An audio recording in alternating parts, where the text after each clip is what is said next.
Hi everyone, welcome back to another mukbang. Today I have kimchi pork ribs casserole. So it's kind of like almost like identical to kimchi stew, but there are like additional sauces that go into it.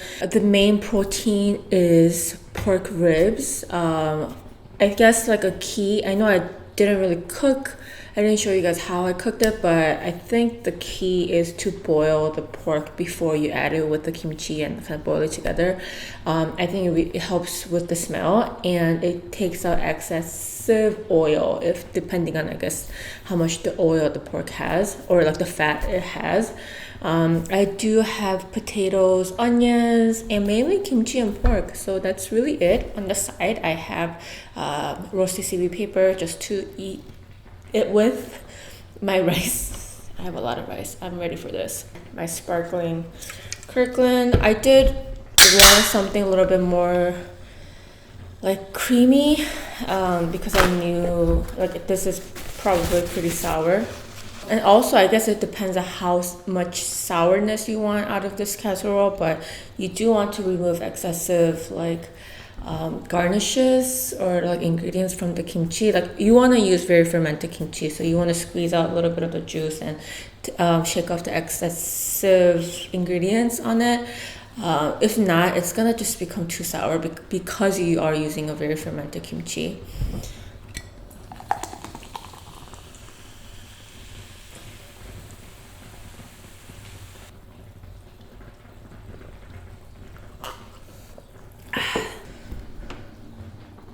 Okay, I try the soup. I think I was boiling it a little bit because I still need the potatoes to cook a little longer, but I think they might be ready soon. I did make it into a bigger cut. I love potatoes. Okay, it's not too sour. I'll take my watch off.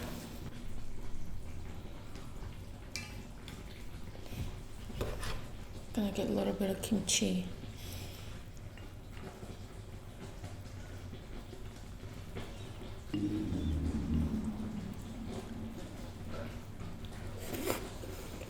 Oh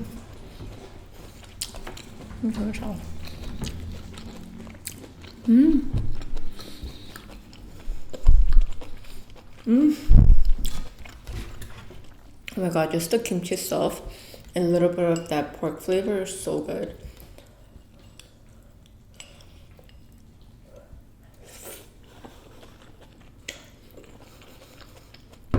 You know, growing up, whenever like my mom makes me like kimchi stew or like soybean paste, I was always soup and the meat. I didn't care about tofu, I didn't care about any vegetables, especially I didn't care about kimchi, but I don't know, it just stuff change.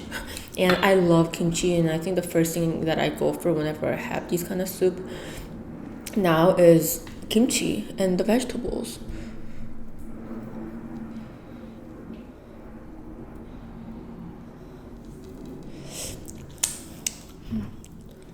My mom always told me that I have the same appetite as my dad.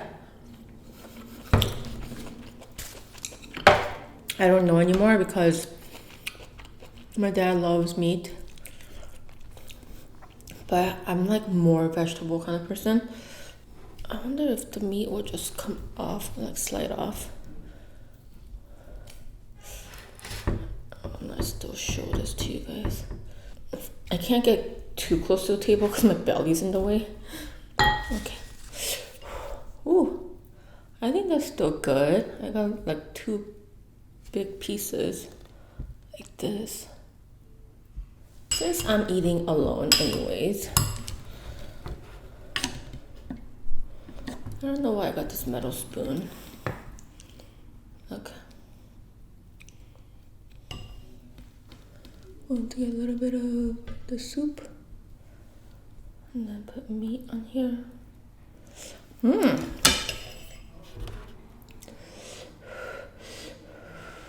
I have a feeling this is gonna be really hot.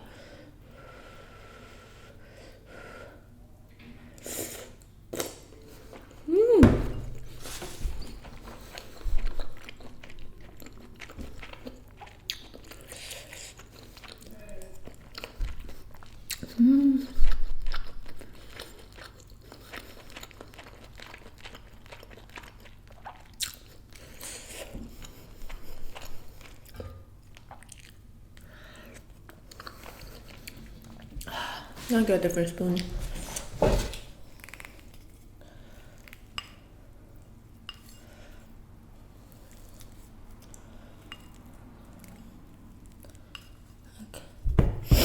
Now I put some seaweed paper.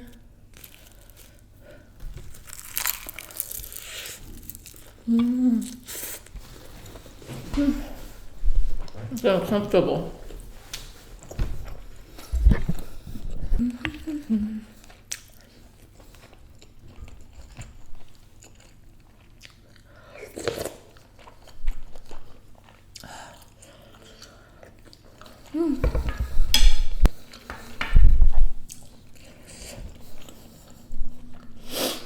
Wow, this is rice dealer. I feel like I could already go for another bowl.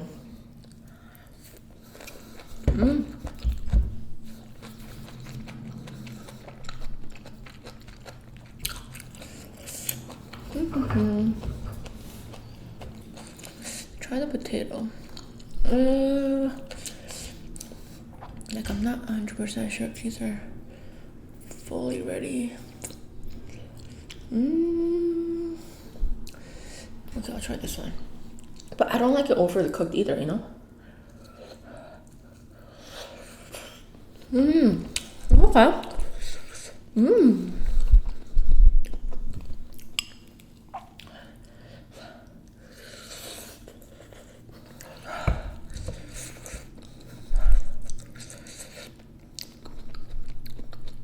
It's still not soft enough to mix it with the rice, like with your spoon, but still good.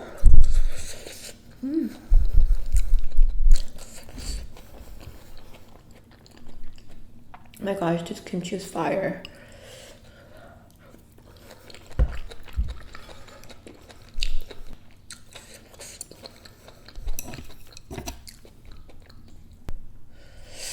If you're new, you probably don't know this, but during my pregnancy, I craved kimchi so much. Like the just made, the fresh kimchi was good too, but the super fermented ones like this, oh my gosh. I just craved it so much.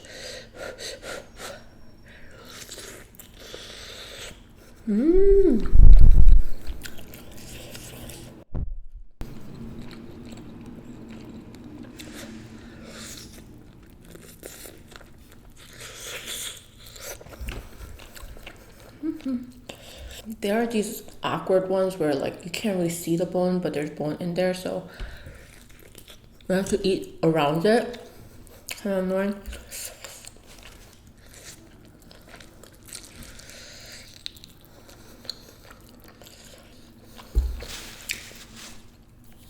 I do have onions too. I completely forgot about these, but okay, let's get some onion and kimchi.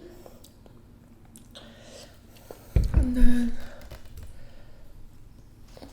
more ribs. Okay, I'm gonna do some work here before I show you guys.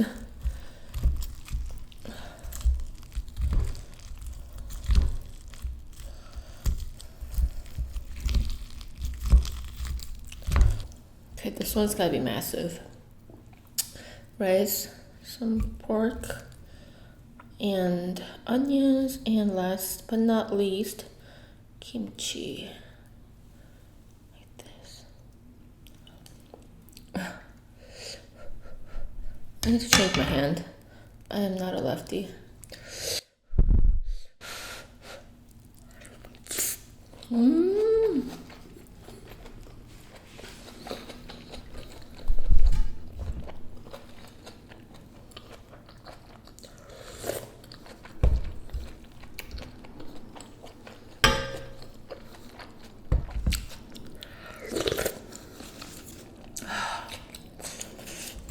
Okay, let's do another one.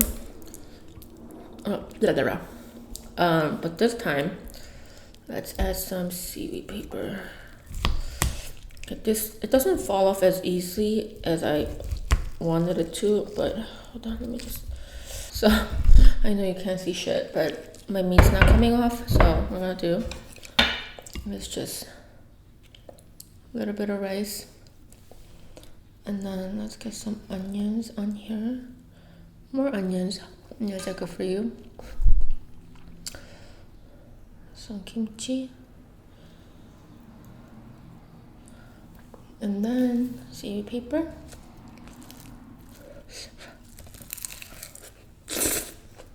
Mmm. Mm.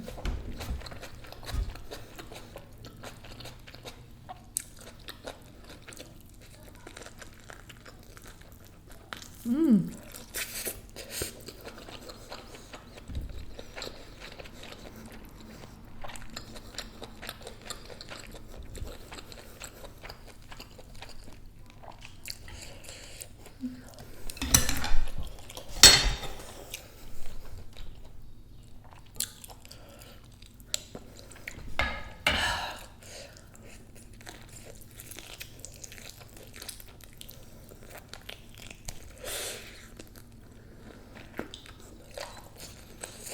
Mm.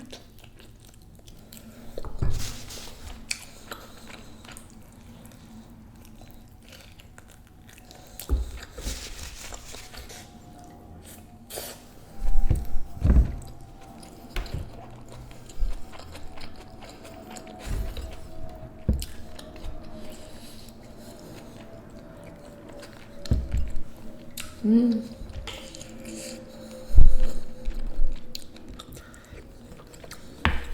So I don't know how early you're supposed to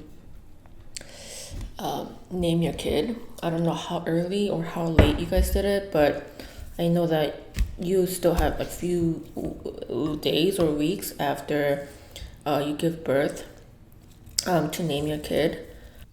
I have few.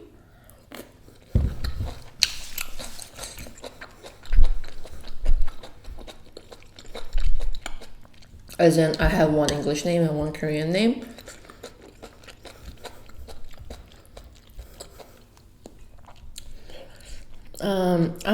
We're pretty, I don't know. I like the Korean name, but Tong is just like, let's wait it out. We don't know, which is fine. We don't have to decide. We actually haven't talked about it in a while, but we do have an English name. It seems like Tong really does like that. So most likely we're gonna go with it. But you know what's funny? Like, there's so many people having kids this year, and a lot of them are sons. You know, obviously they have to come up with the name too, but I guess like everyone like thinks similar. You know, if a certain name is pretty to me, they'll find it pretty too, and they might already have considered naming their kid that. So it's just like, do we talk about what we're naming each other, or do we just like keep each other kind of like keep it as a secret? So like if we end up naming the same thing, it's just like, okay, well, we was both like original ideas. We didn't like hear from each other and decided to take the name away from them. So it's none of like that. Or do we just kind of like say it aloud and like, oh, I'm gonna name my child this, so like don't take it kind of thing. So I haven't had any issues with any friends, of course. I don't think I found a name that I like enough where like don't take this name. If I did, I actually thought of one name that we decided not to go with, that I knew no one's gonna name their kid that. I knew 100% no one's gonna name that.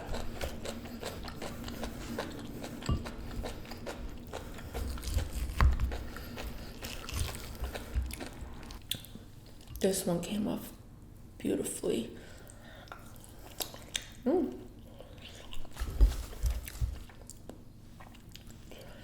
Wow, this is a big piece. I think I'm gonna have it in one bite though.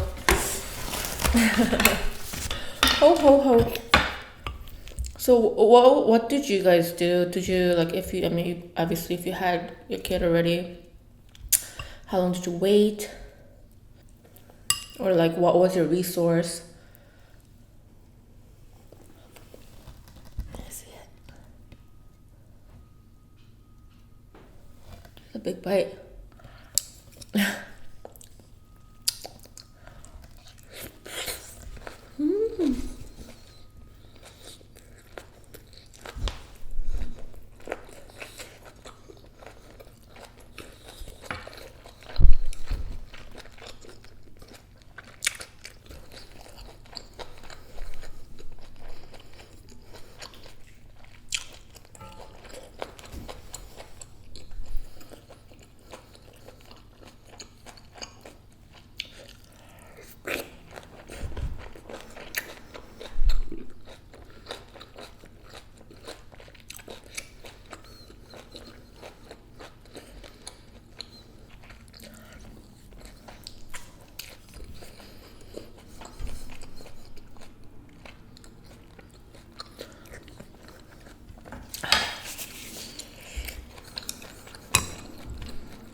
This is boneless.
Okay, that was not boneless. You know, it's no secret that you want to name your child with a unique name, right? But, you know, it's funny because by the time everybody starts giving their kids unique names, sooner or later, it's no longer unique. So, like, that's why I'm, like, not too crazy about it has to be unique, nobody has to have it kind of thing. It just really depends on, like, the meaning for me, what kind of kid I want them to grow as or, like, hopeful for. And do I like the name? Is it easy for me to say, or is it something that I like to say?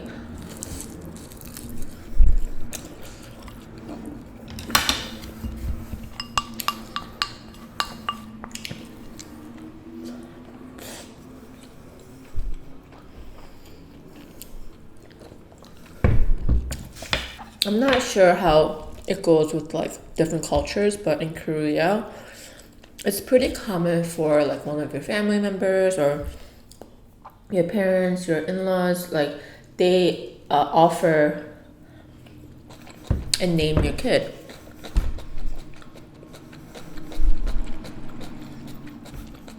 And of course, we did get an offer from both of our parents, and I politely said no.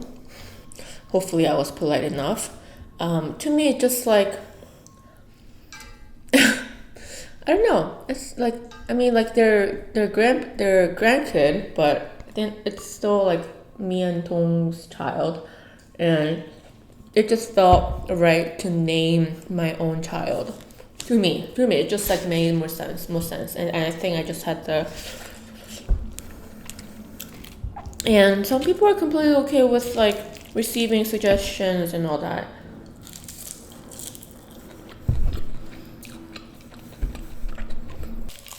I'm actually kind of surprised that my parents weren't as obsessed naming my kid. Because I thought once I told them no, like, no, but listen, like, that's a really good name. Like, I thought they'll be a little bit more stubborn about it, but they weren't, so.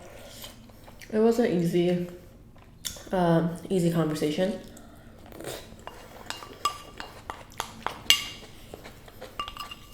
But then again, my mom knows me the best.